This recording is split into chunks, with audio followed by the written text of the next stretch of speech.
نهایی همین وزن را حکمی میکند. پرچم ما اینجا البته الوانج دارد در یک گوشه دیگر. بله و واقعا هم ما انتظار میشویم این دو چهره سرشناس، دو ورزشگر که خیلی هم نیرو و قوهشان نسبت به دیگران در مبارزه گران پری محض برای مدال طلا خیلی فرق کننده بود.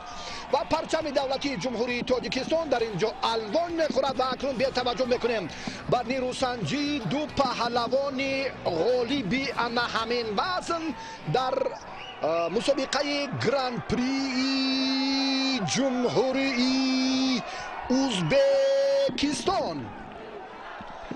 حجت بهروز البته برای معرفی دیگر حجت نیست، 490 امتیاز المپی رو تا این مدت به دست آورد. امروز البته آن نفر موفق همین مرحله صاحب 700 امتیاز المپی خواهد گردید. امیدوارم که این رقابت خیلی جالب تاریخی صورت میگیرد و در فعالیت خود این چهره سرشناسی گشتین جودا چمپیون جهانی با گشتین سامبو پهلوانی 24 ساله تاجیک شاید باز هم صحیفه دیگر رو باز کند و باز هم یک رویداد شایسته نصیبش گردد. رقابت اینجا اکنون چون دقیقه اولش پس سر میگردد. هر دو هم با یک احساسات، هر دو هم بسیار در حالت هیجانی بیشتر و زیادتر قرار دارند و ما هم البته امیدواری ها بس شیدو با پهلوان جمهوری تاجیکستان و جمهوری همجواری ازبکستان داده شد با همین سببی اندک کم فعالیشان. خوجزاده توجه میکند حالا دوباره به این سمت اندک آسیبی ورزشگری جمهوری ازبکستان رو میبینیم. حکمت الله تورایف هر دو هم سالم، این و پهلوان هم 24 سال دارد با 2222 امتیاز در زینه 22 بهترین های سیاره پهلوان ما قرار داشت. البته باز هم موقعش اندک دیگر خواهد شد چون که الکی به مرحله نهایی وزنی تا 73 کیلو راه یافت. حریفی او در رده‌بندی اندک موقعش 5 زینه بالاتر است در زینه 17 با 2701 امتیاز. در بوداپشت حریفی خوجزاده بهروز برنده مدال برنجی شد. باز هم آسیبی دوباره حتی 3 باره حکمت الله رو ما میبینیم. تورایف اندک آسیب دید، باز هم دوباره برمیگردد به میدان نبرد مبارزه برای مدال طلایی. این مسابقات با شکوه سیاره هم گوییم اشتباهی نیست که در اینجا نمایندگان خیلی کشورهای ابرقدرت از 70 مملکت دنیا جمع آمدند. بسیار هم یک ترتیبی درست، یک اسلوبی به خود خاص رو که بیشتر در همه رقابت ها خوب انجامش میدهد خوجزاده هم توجه کرد. اما این مراتب باز از اندک نزدیکتر شدنش ضرور بود. دست راستی حریفی خوجزاده باز هم نصیبش جدی است. فکر میکنم که دوباره باز هم توقف.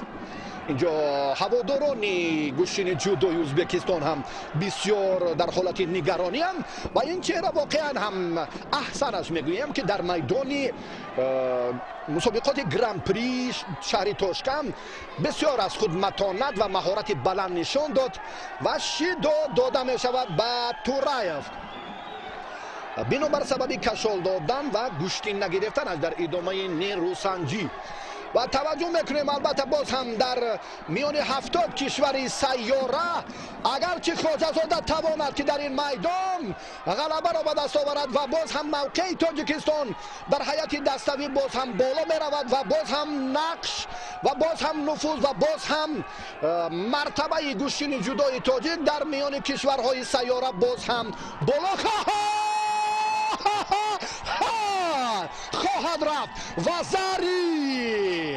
وزاری بدون شک و شبهه توجه میکند خوجزاده به تبلو واقعا هم یک عملی بسیار هم با اصطلاحی زد سب که بسیار سری وقتی بود. حریف رو سمت حرکتش رو کاملا تغییر داد و واقعا همین دانشکده تربیت جسمانی تاجیکستان، این چهره که خیلی هم درخشد، خیلی هم هنر است در میدان امروزه بر علا مشاهده میگردد. این هواداران گوشتین جدا مخلصان خواجه زاده بهروزند که کارگردان این چهره را منظور چهره ها را منظوری ما کردند. توجه میکنیم به وقتی باقی مانده، یک دقیقه دیگر در اختیار دارم. توراєв چون دستش هم که آسیب دید و دیگر جرأتی نیروسنجی را دوچنگ کردن نتوانست. خواجه زاده میداند که در این جریان با کدام سمت و با کدام راه حریفش البته عملها را باید استفاده کند و مقابل این عمل و حرکت ها بیشتر خواجه زاده باز مبارزه میبرد. حالتی که پایش را بیرون کند و حریف را به تخت پوش نگاه دارد، البته بیاد لدادن دست را در این مورد هم خوب استفاده کند. دستی که آسیب دارد، دستی که برای خواجه زاده بسیار مفید است که این فرصت باز هم دوباره فشارش آورد و حریف را پیش از مقطع اساطی تسلیم نماید. دستی که برای خواجه زاده نقص دارد، خواجه زاده باز هم توکل میکند. 20 ثانیه دیگر باز هم باز دقیقه هایی که خیلی و خیلی مشکلی برای حریف خواجه زاده آوردن، اما برای پهلوان ما برعکس.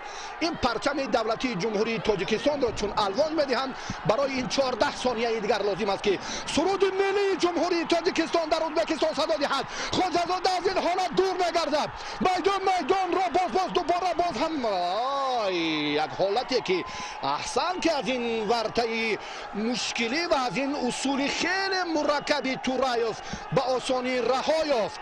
توراєv نمیتواند به مانند سبقت‌های قبلی گوشتین خود را نشان دهد. هواداران گوشتین ملی، گوشتین جدای کشور در اینجا زیادند و باز هم مربیان جوان ناحیه مسجد را جاوید میرزا حکیم و چندین نفران دیگر، این حمزه رحیموف، باز چندین مخلصانی که حالا پزمان همین 4 ثانیه 3 2 1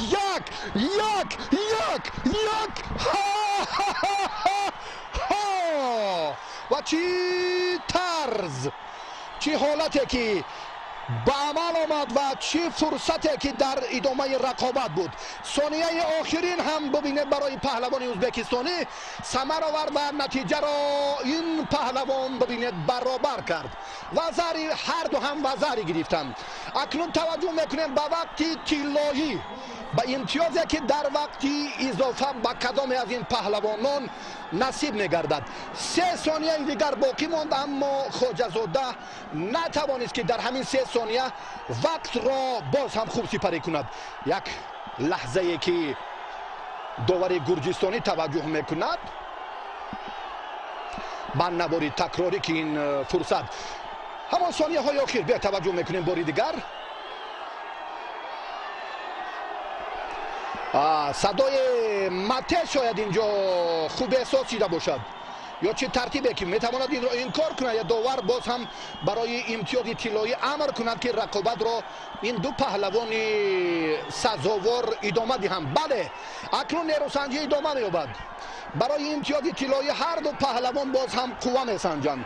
هر دو پهلوان هم اکنون ببینید در 3 ثانیه آخرین خواجه زاده بهروز اندک صرف نظر کرد و اکنون این حالت باز برای ادامه مبارزه زمینه به وجود آورد. از رقابتی که ببینید چگونه 3 ثانیه حتی در اشاره داور امرسکی مته قوه دیگر این مخلص است که بیشتر به توراєv باز یک جسارت یک قوه دیگر ضم میکند. خواجه زاده باید این رو خوب داند، گوشی نگیرید، به این خاطر الکی به او هم شید دادند. از سبقتی با موفقانه سامان داده تنها 3 ثانیه نقش بازید. اکنون خواجه زاده بی‌تواند در این دیدار که باز هم ملکه خود را به مانند همان دقیقه اول خوب نشان دهد. توی آزمایی مرکب تر شد. دقیقه اولی وقتی اضافه هم پس سر میگردد. خوجازاده با این ترتیب اکنون امتیازی تونیدن فکر میکنم اندکی مشکل تر است. باز هم دوباره با ترتیبی سبقتی که باز هم یک پرتافتی تورایف به سمت چپ بسیار هم مشکل تر، بسیار مرکب شد. نیروسنجی هر دو پهلوان سزاوار میدان امروزه در وزن تا 73 کیلو. 3 ثانیه الکی برای تورایف ثمر آورد. یا خوجازاده کمی خود رو آزاد احساس کرد و انتظار بود که الکی وقت سامان یافت و چگونه که دیگر در دفاع کردن عاجزی کشید. حالا امکانیت برابر است. دقیقه دوم است. این بازاری است اکنون بدون مبالغه و خوجازاده از مدال طلا محروم گردید. صد افسوس. 3 ثانیه. ببینید اگر با تجربه توجه کنیم، با موقع توجه کنیم، با کسبیت بلندی البته هر دو توجه کنیم، کاملا افضلی را خوجازاده به دست گرفت. در 3 ثانیه یک پرتافتی که اکنون وقت رو به امتیازی طلایی برد و خوجازاده مدال طلا را از کف دستش افتانید. بسیار هم افسوس میخورد. خود هم این لحظه باعث تاسف میگوید که چی حال بود و چی کار به عمل آمد و چی حالت رخ داد و از 3 ثانیه خودداری کرد یا چگونه ترتیبی که در میدان و اکنون پهلوانی ازبکستانی تورایف هم با کمال احترام دست خوجازاده را بلند میبردارد. بسیار خوب آزمایش جالب و اکنون تاسف همین است که 3 ثانیه الکی برای خوجازاده با بهروز نتوانست که کمک کند. در آخرین لحظه که حتی مخلصان ما هم از جای برخیستند، حتی ما هم در این فرصت برای معرفی غالب باز هم حتی پیش دستی هم کردیم و این ورزش است و در این روند باید همان جرأت، متانت و نیرو و قوه خود را تا به نقطه آخرین باید نگه داشت. بسیار غروری جوان مردانه این دو تن ابرمرد میدان گوشین جدا خوجازاده بهروز و محمد عبدالرحمنوف را مشاهده کردیم. این حالت تکرار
Ladies and gentlemen, now the awarding ceremony for women under 63 kilos.